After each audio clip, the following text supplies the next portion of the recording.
Hi, this is Ollie Hilly from lifestylebook.com. I'm going to show you how you can overcome the fears that are common to most of us. I'm going to show you how you can achieve your potential without fears holding you back. Everyone has dreams and aspirations of wanting to achieve at a greater level than they've ever done before, but many times it's fear that holds us back. And there are three main types of fears that hold us back. The first one is the fear of rejection. Take the classic example of the guy who wants to ask the beautiful girl out on a date. He doesn't even do it because he's scared of rejection. Another example is a writer who writes articles, writes stories, writes a novel and never even submits them for publication because they're scared of rejection. The second one is the fear of failure. Some people have great ideas. We probably know people who have wonderful ideas that could be a real success, but because of a fear of failure, they don't even make the first step to making those things happen. And the third is the fear of the unknown. There are thousands, perhaps millions of people who are doing a job they don't like or stuck in an occupation they don't like. Because of a fear of the unknown, they'd rather stay where they are and put up with it because they're more scared of the unknown than they are scared of staying where they're at.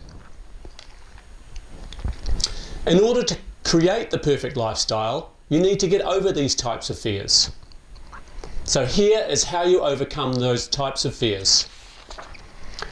Firstly and simply, and you might want to get a piece of paper and write these down, identify your goal.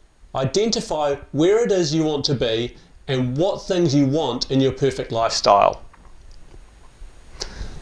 Perhaps you want to be with a dream partner. Perhaps you want to be in a job you love. Perhaps you want to be in a debt-free house. Perhaps you want to have a published novel. Whatever it is, write it down.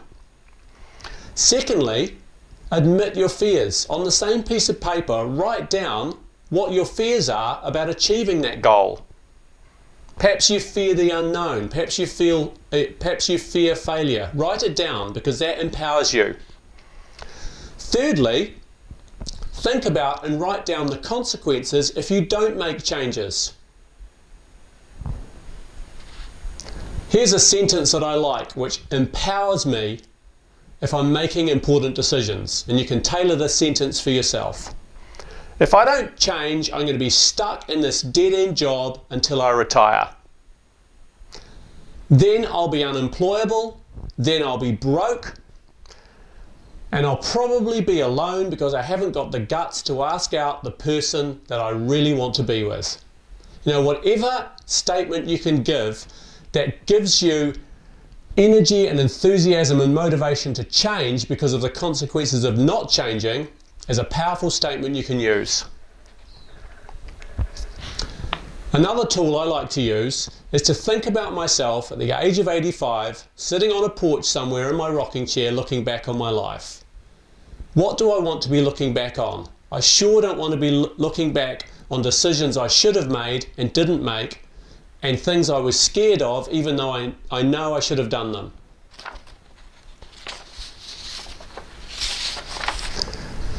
The next thing is, look at your life now and identify areas for change.